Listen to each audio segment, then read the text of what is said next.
Olá! O Depois da Aula de hoje traz o tema campanha eleitoral e construção da imagem nas mídias sociais. Um estudo sobre as campanhas eleitorais à Prefeitura de São Paulo em 2016. Queremos agradecer a presença de todos que estão aqui no estúdio, da nossa magnífica reitora, a professora Sara Pedrini Martins, diretores acadêmicos e coordenadores, a plateia e a você que nos assiste pelo nosso canal do YouTube. O Depois da Aula começa agora!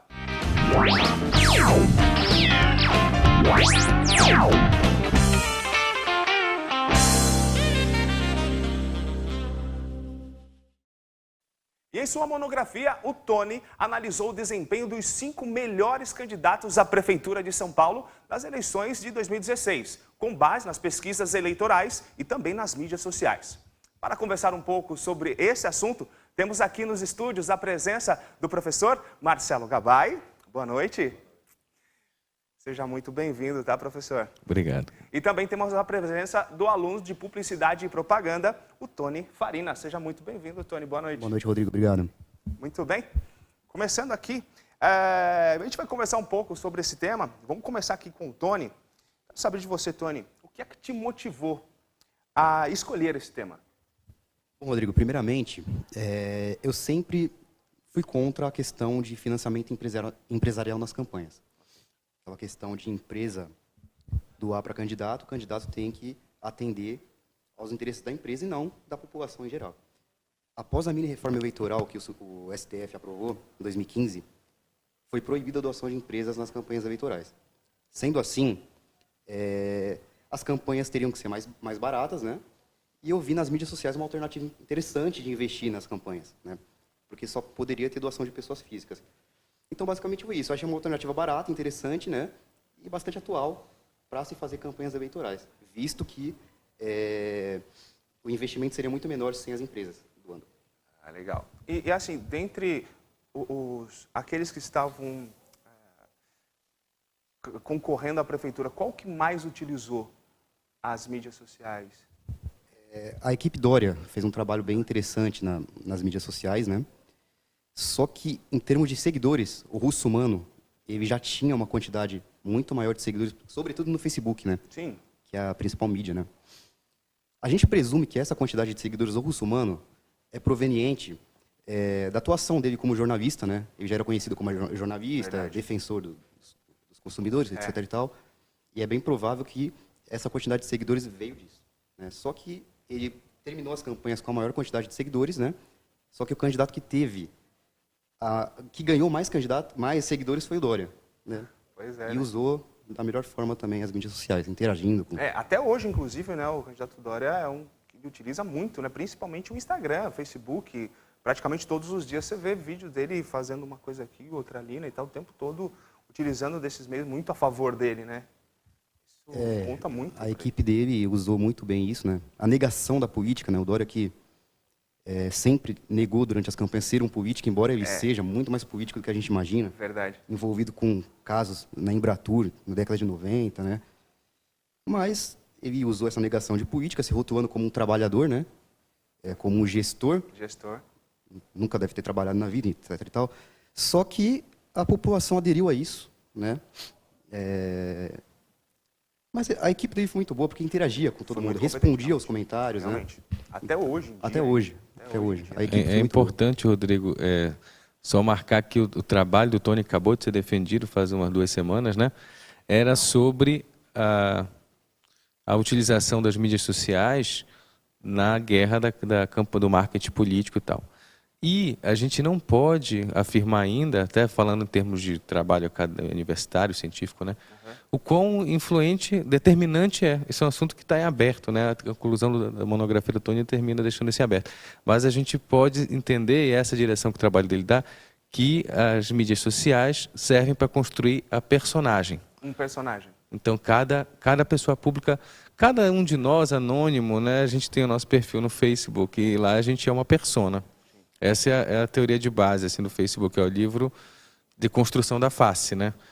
Existe uma autora de comunicação que chama Raquel Recuero, que sustenta essa ideia, esse conceito antropológico de face, o lugar onde a gente constrói nossa persona todo dia. A gente se maqueia, cria cenários e tal, enredos, né? E os políticos fazem isso. Então, o que a gente tem, apesar do Russomano, o Russomano é uma personagem forte, né? Sim. O mais impressionante no trabalho, que aponta o trabalho do Tony, é que o João Dória cria uma personagem muito rapidamente e o Facebook é um espaço por excelência dessa dinâmica de construção da personagem. Foi muito rápido, né? O que aconteceu com Dória foi uma coisa que pouco tempo tomou Isso, campanha. isso está ligado também com um contexto maior, né? Como está a sociedade hoje, o quanto a sociedade carece dessas personagens, né? Quanto essa figura combina com o contexto psicossocial que a gente está vivendo. De repente, existe, aí já extrapola um pouco o trabalho do Tony, mas é uma coisa que eu tenho trabalhado, que é a questão do sentimento coletivo de orfandade, na ausência de um pai, que se materializa no sentimento coletivo de orfandade. Legal, poderia explicar um pouquinho mais para a gente? Que, da uma perspectiva de psicologia social, a figura do pai foi determinante na modernidade, que foi o período que consolidou a política como a gente conhece hoje. Legal. No século XIX, até o início do século XX, a política encarnava a figura do pai, a entidade política. E com esse sentimento de falência do político, a falência também de outras instituições, o próprio jornalismo dizem que está em decadência, rola um sentimento de orfandade, de ausência desse pai que a gente projeta, a gente vive um luto. Esse luto pode se manifestar como um rancor terrível, uma tristeza terrível, ou então uma saudade, um vazio, né?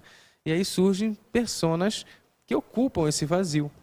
Dizem, tem um autor, professor da FRJ, o Muniz Sodré, o Tony utilizou esse texto, que ele diz que lá na Alemanha nazista, possivelmente o Hitler tivesse ocupado essa função de pai. A Alemanha em crise, as pessoas passando necessidade, fome, e o Hitler era aquele pai virulento, né, que gritava, erguia o braço e bradava, e ocupava a nação alemã. Seria a entidade feminina e o Hitler seria a entidade paterna masculina.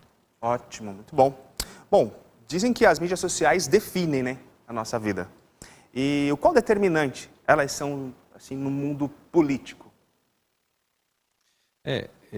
No mundo político, como eu falei agora há pouco, está em aberto, a gente não sabe, né, o quanto isso determina a eleição, não podemos afirmar, né? O trabalho, a pesquisa do Tony abre uma janela, várias janelas, né? E no final dessas janelas abertas a gente não sabe afirmar se o Dória ganhou por causa do Facebook. O Haddad tinha um excelente Twitter, eu tenho um colega que foi gestor do Twitter, cuidava do Twitter do Haddad, naquela tempos áureos, né, da gestão Haddad. E a gente não sabe se isso determina, porque na banca do Tony surgiu esse debate.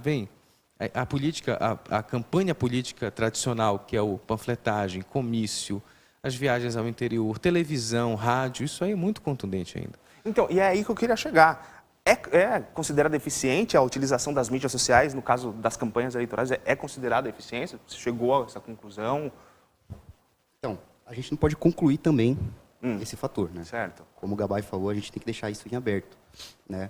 Só que a gente viu que a boa utilização, como foi a equipe do Dória, né, ajudou bastante, né? Contribuiu. Você acha que ele conseguiu galgar muitos eleitores por meio das mídias sociais? Também pelas mídias sociais, mas o fato também do atual sistema, da atual situação política no país que a gente vivia, né?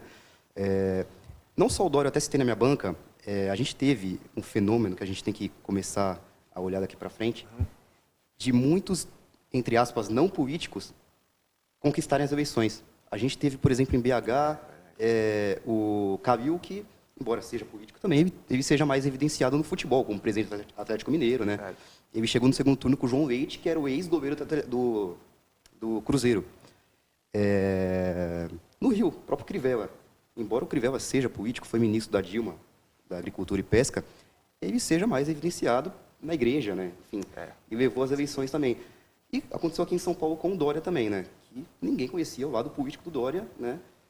Então ele negou ser político, né? E a gente estava passando por um momento muito complicado. Principalmente na política, o que se diz na política, o pessoal... E ainda, ainda saindo um pouco, abrindo um parênteses aqui, ainda é considerado a campanha eleitoral da forma que era feita antigamente, aquela coisa do comício, do santinho, isso ainda é considerado efetivo? A hipótese que a banca levantou foi uma banca muito frutífera, né? A professora Samara Brochado, que é especialista em mídias sociais, o professor Cláudio Sá, que é jornalista, a banca virou uma roda de conversa, né, naquele dia, porque os dois professores sugeriram isso. Não, a política tradicional é muito contundente ainda. O Brasil tem 200 e poucos milhões e São Paulo é a maior cidade, então o cara para ganhar a prefeitura de São Paulo não basta ele estar flanando no Facebook, ele tem que correr a cidade, né? Exato.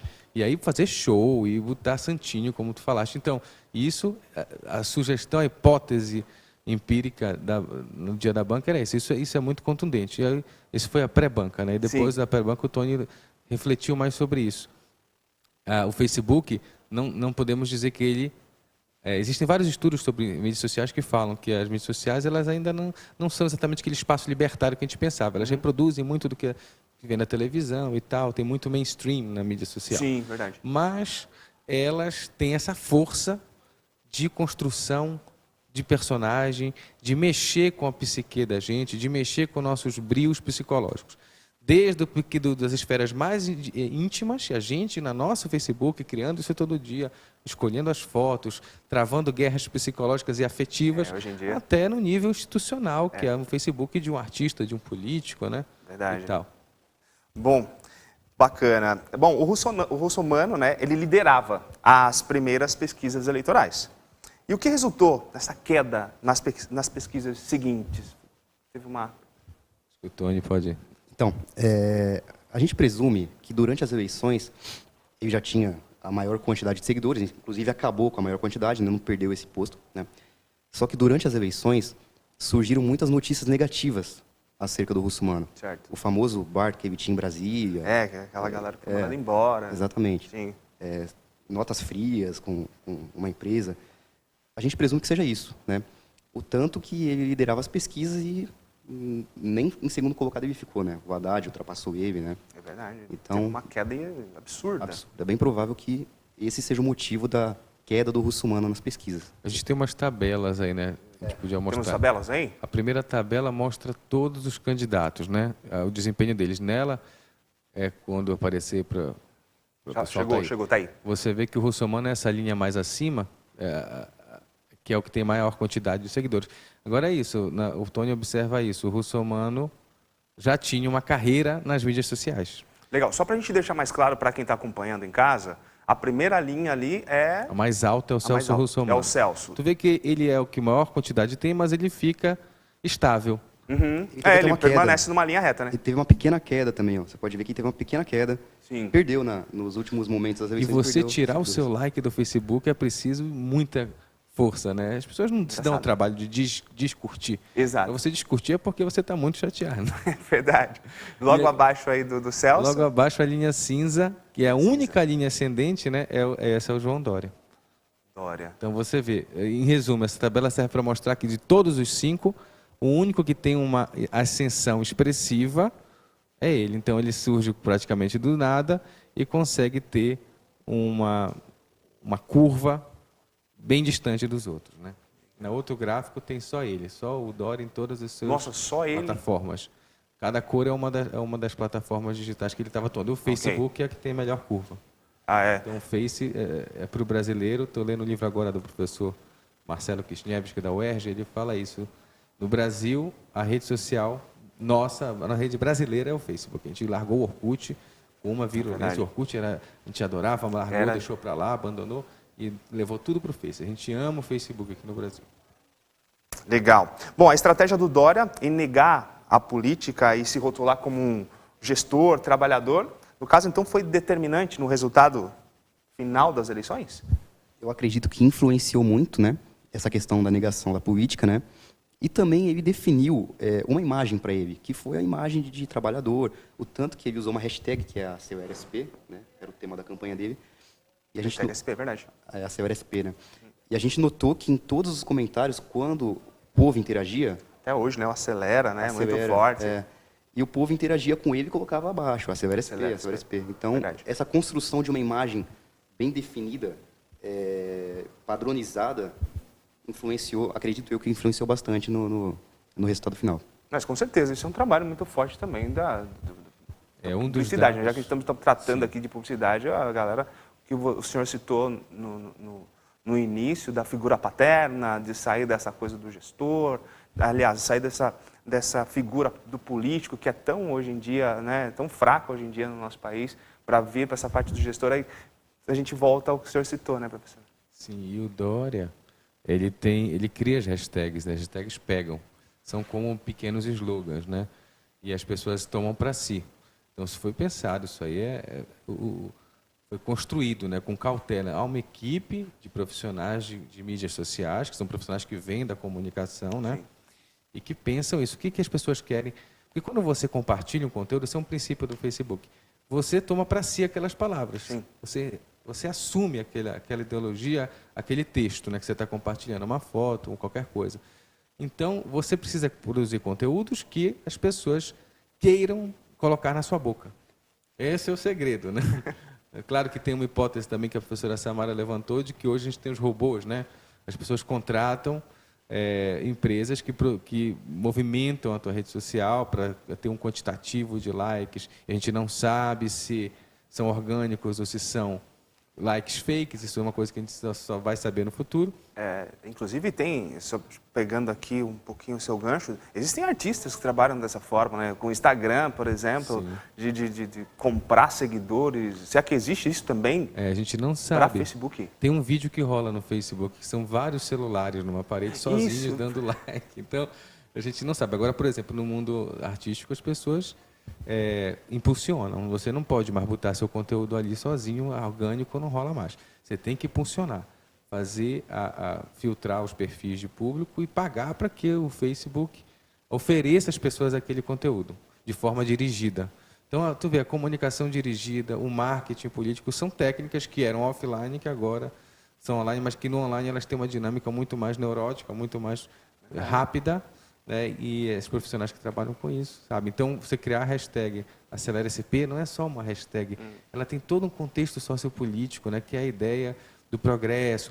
E aí tem uma sacada que o Tony teve no trabalho dele, que é, nos últimos dias, antes da eleição, o que cada um postou? O Dória estava postando o Chico Buarque, o Chico Santa Cruz, pessoas famosas, descoladas, porque o Dória era descolado. O Haddad, O Haddad era o descolado, postando. E o Dória estava postando, investindo naquela situação que aconteceu no monumento aos bandeirantes do Brecheret, né? Que jogaram tinta ali. O Dória ficou investindo naquilo, e aquele monumento, que a gente não se lembra, representa o progresso, o avanço sobre São Paulo, do movimento bandeirante, no início do século passado, e combina com a ideia de acelerar, de progredir, de avançar para dentro, né? Então, tinha tudo a ver. Aquele movimento é um símbolo do progresso, mas um progresso que combina com a ideologia ali do João Dória. Então, cada um, ele pensou a palavra, a imagem, a sua aparição, tudo a pensar, até o lado que você vai pentear o cabelo. Então, é um trabalho teatral também. Esse é o princípio do trabalho do Tony, né? A política antes da internet, a política já é um ambiente teatralizado. Muito bom. E seguindo com relação ao Dória, qual foi o ponto forte da equipe do Dória nas mídias sociais durante as eleições? Então, essa questão de definir um tema para a campanha, né? A interação com os usuários, com certeza, né? Porque a gente conseguia ver as respostas também dos usuários felizes, né? Sim. Por ter respostas do Dória, da equipe Dória, né? Da equipe Dória. E também a questão da negação da política, porque a gente vivia uma situação difícil no momento, o Lava Jato na apoteose, 2016 a gente teve um golpe também, então foi um momento difícil que inflamou a população, né? Todo mundo indo para a rua. E a raiva da política, né? A mídia focando, a gente falou muito do papel da mídia na monografia também, a Marilena Chauí, o próprio Muniz Sodré, que o professor indicou. E a questão da Globo, sobretudo a Globo, pode falar Globo aqui, né? Pode, não sei, pode? Pode tudo.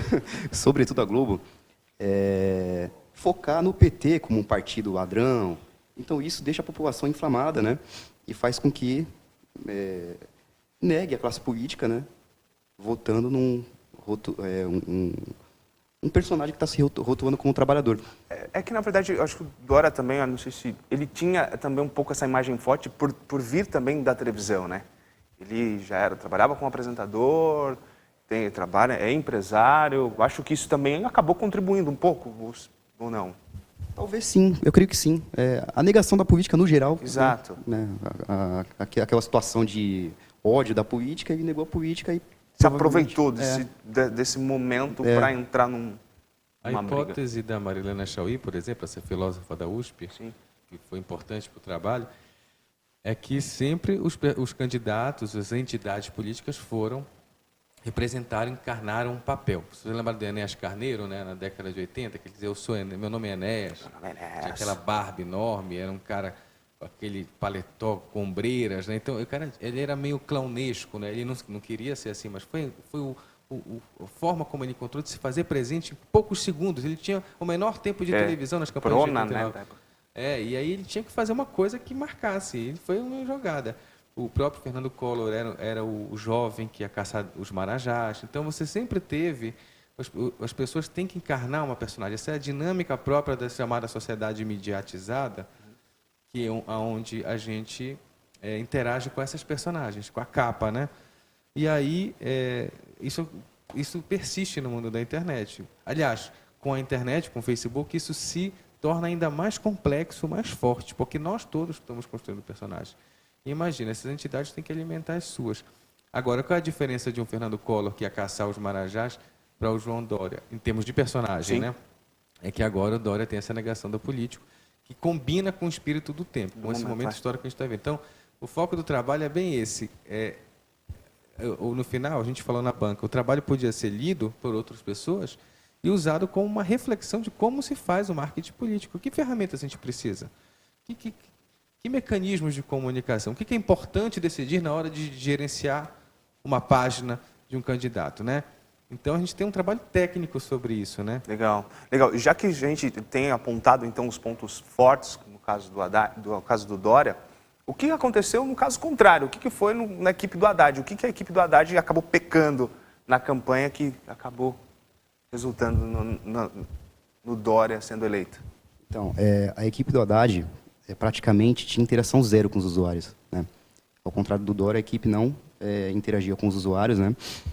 E também não tinha uma definição como o Dória teve da campanha, né? A minha campanha é essa, Acelera SP, eu sou um trabalhador. O Haddad não padronizou, por exemplo, o hashtag de impacto. Né? Mas ele tinha? Desculpa. Não padronizou. Sim. No final das eleições,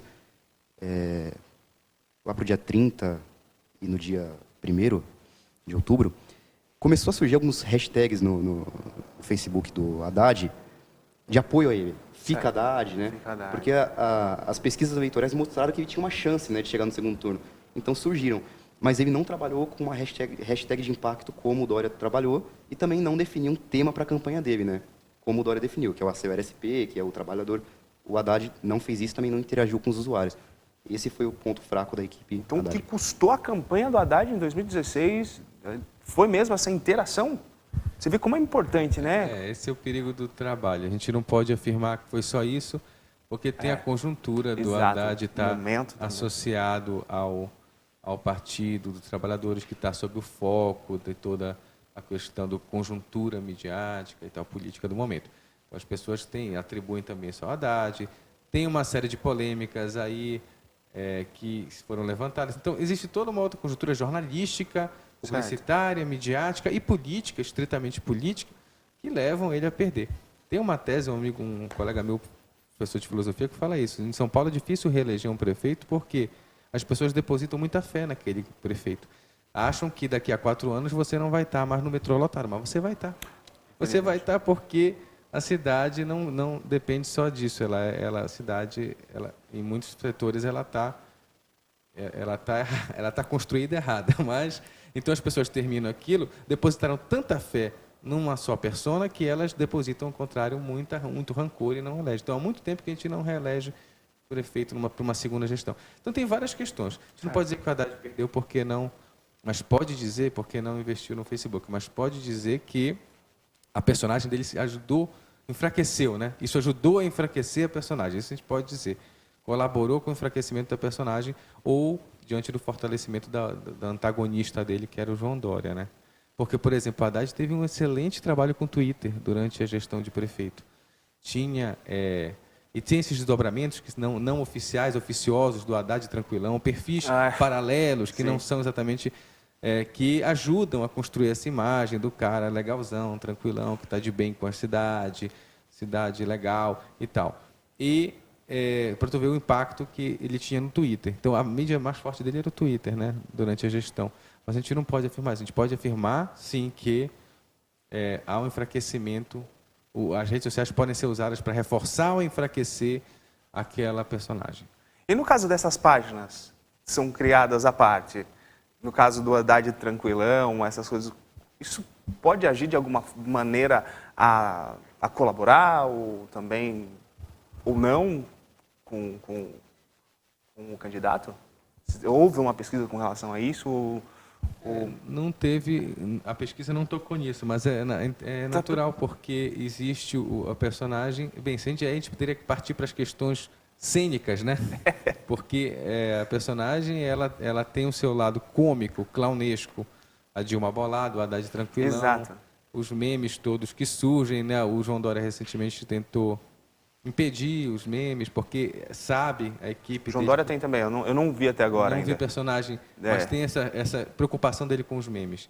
Porque tá. a equipe sabe que os memes têm um impacto muito grande na sociedade digital, porque Sim. é a tônica do humor, da desconstrução, do escracho, desde as charges, né? Agora os memes ganham um impacto muito maior. E aí tem esse lado clown, esse lado palhacesco, né? Sim. Da pessoa pública, que se reforça com essas coisas. Então, às vezes, o cara não tem nada a ver com a página, mas é ótimo que ela exista, né? Porque ela vai botando em circulação, botando na boca do povo, vai reforçando, exagerando alguns aspectos que te ajudam. Existe a possibilidade da própria equipe, às vezes, estar por trás de uma página dessas? Existe, a gente sabe na publicidade que o Porta dos Fundos, depois que fez as primeiras brincadeiras, né, com algumas marcas, depois fez em parceria, tem um vídeo do Porta dos Fundos com a Unesco, que é aquele do Joãozinho, que é uma campanha sobre diversidade nas escolas e tal. Ele já foi à Unesco junto com o Porta dos Fundos. Então, você sabe que o escracho, a brincadeira, o exagero, são utilizados de forma estratégica na comunicação digital, principalmente, que é a linguagem da internet e a brincadeira. Muito Mas bom. a gente não sabe, no mundo político, eu acho que isso ainda está por se afinar, né? No futuro, talvez as pessoas usem mais isso. Bom, e na opinião de vocês, quais fatores de verdade levaram o Dória a vencer as eleições já no primeiro turno? Assim? Na minha opinião, além de ter feito um bom trabalho, né, de marketing político da equipe, como eu disse também, foi a conjuntura do momento, né? A população inflamada devido a escândalos de corrupção, a Lava Jato na apoteose. E isso foi muito perto, né, das eleições, isso, né? Então, para mim, esse foi um dos fatores. A construção de um tema para a campanha dele, né? E um momento político que, através da mídia, enfraquecia só um lado, que era o lado do PT, e meio que isentava o PSDB. Então, para mim, esse foi o motivo. Muito bem. Professor, o senhor gostaria de finalizar? O nosso tempo está estourando. Acabando, né? Só recomendar o trabalho, então, vai estar, em breve vai estar na biblioteca, já foi entregue a versão final, em brochura, né? E sustentando isso, é um trabalho que serve para a gente refletir as técnicas de marketing político no ambiente digital. Um assunto bem recente, bem atual. Muito bom. E é isso aí, gente. O Depois da Aula fica por aqui. Gostaria de agradecer a participação de todos e não perca o nosso próximo programa. Até lá!